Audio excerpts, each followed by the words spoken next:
Lolo Jones was a light, bright, damn near white chick from the bayous of Louisiana.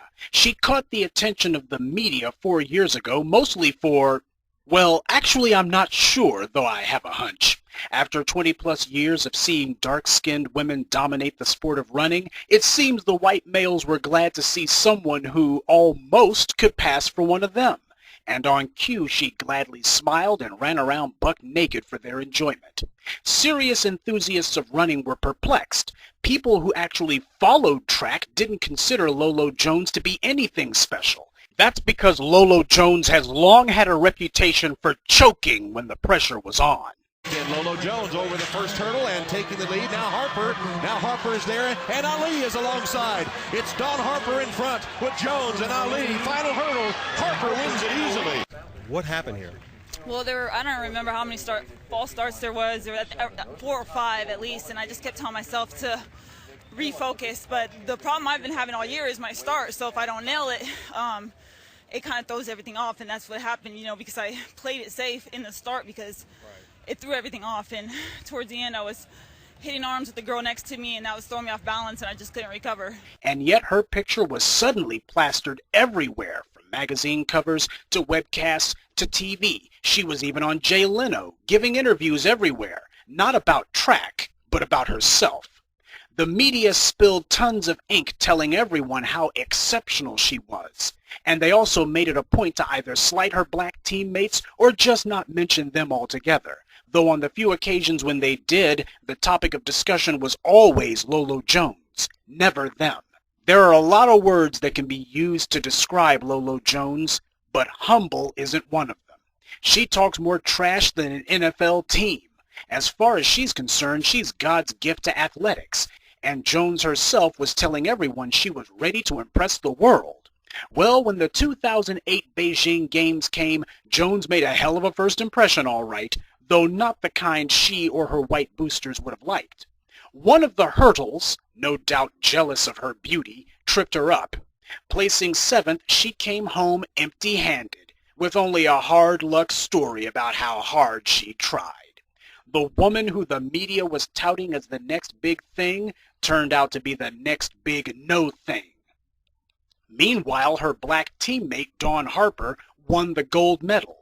Well, since America is colorblind, especially the white guys who run the media, Harper was showered with endorsements and praise, while Jones was forgotten.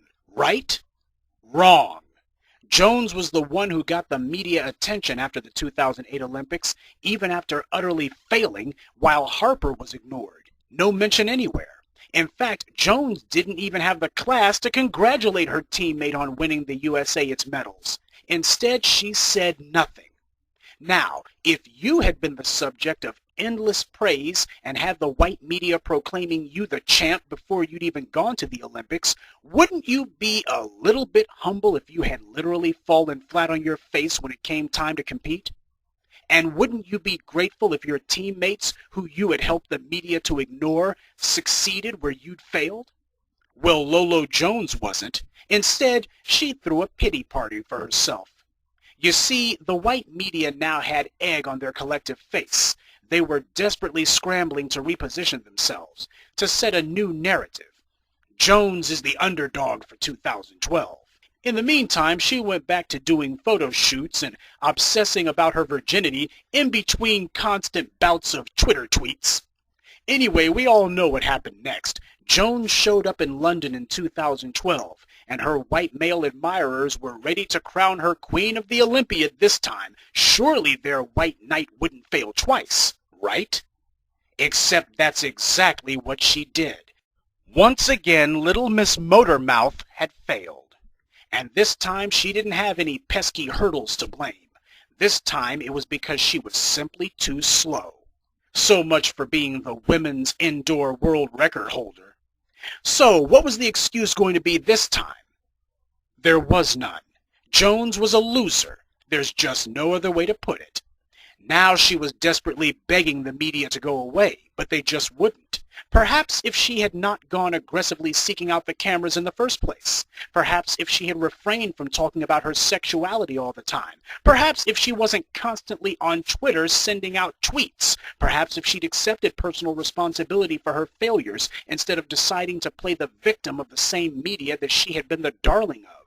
You see, a couple days before her second Olympic meltdown, the New York Times did a direct and fair assessment of her, exposing the fact that she was being lauded as a conquering heroine when she had utterly failed to conquer anyone. She was a sex symbol, not an athlete. After her loss, she tried to blame the Times, even though she said she'd never actually read the article. So which one is it? Did she lose because she'd read the article, or did she lose because she hadn't read it? The white media was up in arms too. The good folks over at Fox News even called for the writer of the article to be fired. They even went so far as to suggest that he be forced to take psychological counseling. You see, the problem whites had with the article wasn't its tone. If the article had been about Marion Jones instead of Lolo Jones, we would have had white people cheering and proudly defending it. The problem was the unspoken truth of the Times article. The white media adored Lolo Jones because they clearly thought her to be the great white hope of women's running. The Times compared her to Anna Kournikova, the dim-witted former tennis star who was more famous for her photos and calendars than she was her tennis record. While that comparison is certainly appropriate, I disagree with it. I think Lolo Jones is much more like Kim Kardashian. You see, like Kim, Lolo Jones is one of those people who's famous for nothing. She hasn't done anything, hasn't accomplished anything, and she makes her sexuality and dating life the subject of every conversation. On second thought, Lolo Jones is an even bigger attention-whoring waste of time than Kim Kardashian is. Kim doesn't have to make up gossip about men she wants to date. She just goes and does it. If nothing else, you have to give Kim credit for that. At least she gets attention for what she's actually done, not for what she aspires to do. Kim Kardashian is famous for her deeds, rotten and meaningless as they are, not for her fantasies and daydreams. In a world of infotainment and pop fluff, she's the perfect it girl. People follow her, even like her, but they're not sure why. She has a legion of supporters and well-wishers who arrogantly defend and praise her, and a media that follows her every move and hangs on her every word. For nothing. The only thing her media admirers can say about her is, she's hot. And that's about it. Today, just about anyone can have their own cult of personality, it seems, if they just find the right angle to play. Now, if Jones had been a true athlete, she would have done what she failed to do in 2008. Give some mea culpas, admit to her hubris, finally praise her teammates for doing what she has now twice failed to do, and then announce she was retiring from the sport. But Lolo Jones doesn't have class, so instead she went on TV and threw herself another pity party. She had nothing, absolutely nothing to say about her teammates who had won the medals. She didn't even congratulate them, didn't acknowledge that she had even had teammates. She didn't even acknowledge that the USA had won any medals. Once again, it's all about her. And in doing so, she proved the New York Times right. She is Lolo, the sore loser. And you people who say she was crying, give me a break. I didn't see any tears, and neither did you. If you were silly enough to fall for her drama queen act, then that only proves how silly you are. Lolo Jones is now starting to come under fire from her former media friends. You see, when the media bets everything on you and loses, they don't blame themselves. They blame you. If you go eagerly seeking the limelight, you can't complain later on when the heat gets too hot. You wanted it, and at some point, you're supposed to take responsibility for it. It's not their fault she couldn't live up to her own hype. But even in defeat, the media ignored the two black Americans who brought home the hardware, Dawn Harper and Kelly Wells. And on the one occasion when someone did interview them, once again, they insulted the two Olympic champions by asking about the white girl instead. Imagine that. If you had brought home medals for your country twice, and the media asked you for an interview, but instead of talking about you, they instead wanted to talk about your egocentric, attention-whoring teammate who had lost 2 Olympics in a row, what would your reaction be? Some of you say you would play it off. Get real. You can't even take criticism on the internet without throwing a hissy fit, so spare me. After 4 years and 2 Olympics of this white media abuse, Wells and Harper, to their credit, finally spoke up for themselves. And it's about damn time. They decided to use the one interview they'd gotten to point out the media's racial bias. And they had every right to. No one gets paid to compete in the Olympics. You do it for the fame. Period. If you win a medal and nobody talks about you before, during, or afterwards, then you have been robbed of your whole purpose for competing in the Olympic Games. Wells and Harper caught the media engaging in outright colorism, and as a result, they've changed the media's tune completely. In the last 2 days, we finally found out Wells' backstory. And she was right. It is far more compelling than Jones's fairy tales about being a 30-year-old virgin. But look what it took to get them to recognize the 2-time Olympic champion. The white media had to be publicly humiliated just to get them to do their jobs. The excuse being used by Lolo's media supporters and her fans is that it's a media game. One that Lolo played better than Harper and Wells did. The way the media tells the story, it's not their fault that even though Lolo loses on the track, she wins with white media companies and their corporate flunkies. Well, of course they would say that.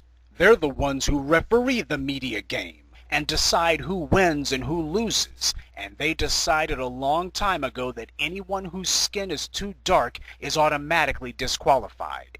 They can't give Lolo the victory on the track, and she's too lazy and slow to get it on her own, but they do have the ability to give her the victory on TV and in magazines, and they also have the ability to deny Harper and Wells their recognition.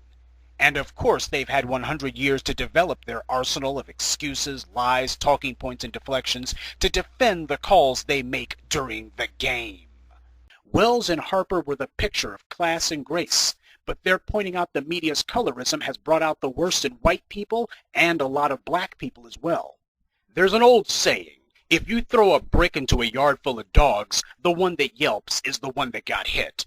After the New York Times exposed the media's Lolo-mania fraud, the bottom feeders of journalism came out of the woodwork trying to cover themselves. The media's painted themselves into a corner on this one, no doubt. They've tried the old deflection that it's their job to sell the soap, but that's only made things worse. Now they are being forced to not only defend the soap they've been selling, but also the way in which they've chosen to sell it. One of the sewers these rats slithered out of is Black Planet. They published an opinion piece that was basically a string of insults against Harper and Wells with a title. It started off by saying that Lolo has a perfect underdog story, sex appeal, and a vivacious personality, and that Wells and Harper don't. Well, first of all, this idiot clearly has never read Wells's story, which is a far more uplifting underdog story than Miss 30-year-old virgin. Secondly, notice that right off the bat, they admit that Lolo isn't being covered wall to wall because of her intelligence or athletic accomplishments. So we can end the debate on why the media backs her so much right here. They admit it, and they continue to admit it. The hit piece goes on to say, it takes much more than success in one's respective sport to earn primetime media attention, something Harper and Wells seemingly fail to understand. Oh, I think Wells and Harper understand perfectly. What the dunces over at Black Planet don't understand is that they have praised and fawned non-stop over Lolo precisely because she was an athlete who deserved it. But as the Times and Harper and Wells pointed out, deserved it for what? If the media is going to obsess over someone under the guise that they're such a great athlete, then at the very least, shouldn't it be true? And the media admits Lolo is just a pretty face. She doesn't need to accomplish anything. They think she's hot, and that's pretty much all she needs. Silly Harper and Wells, they thought you had to earn fame. Chumps like Black Planet know. Fame is something you just give away, like herpes. She doesn't do anything off script. What the hell is that even supposed to mean? The off-script line is the kind of thing I expect to hear someone say about a politician, not an athlete. There's no script for an athlete to deviate from. This is a media whore who's been caught not doing her job, so she offers this idiotic psychobabble trying to justify her negligence after the fact. The smear merchant then says athletes have to capitalize off of their celebrity so that they can have post-sports careers. But that's the whole point, you moron. What is Lolo a celebrity for? For failing twice to get a single medal in 2 Olympics. She is famous for failure.